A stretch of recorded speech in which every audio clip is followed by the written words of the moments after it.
Space Viking is a novel by H. Beam Piper. It was originally serialized in analog from November 1962 through February 1963, and it was released as a whole in a novel form in 1963. It's set in the Terrell human future history, though I haven't read any of those other books, so I didn't have any problem with that. On the world of Graham, one of the sword worlds, named for swords, of course, right? You guessed it. Lucas Trask is set to marry Elaine Carval. This is a political and a love match.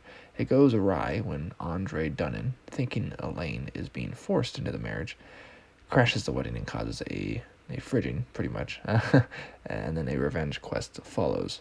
The idea of Space Vikings comes from these sword worlds rediscovering the Terran Federation and finding that civilization has collapsed there and then raiding the poorly defended planets, kind of reminiscent of Norse raiders, right, from the early medieval period.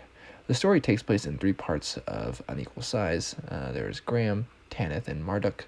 The names of the planets largely are named for cool cultural things, and how I'd like to name them if I had the chances, in some sense. This reminded me this book, of other sci-fi from the period, like some Paul Anderson or the slightly later stuff by Jack L. Chalker.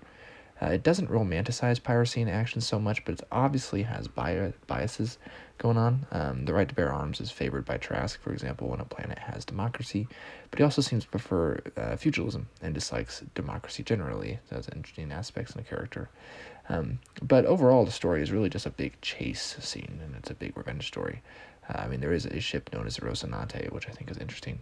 But the Rocinante being from Don Quixote, which is a massive,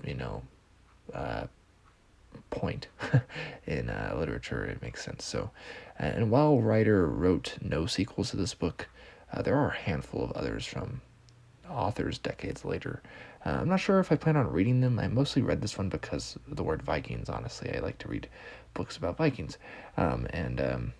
So I don't really have much to say.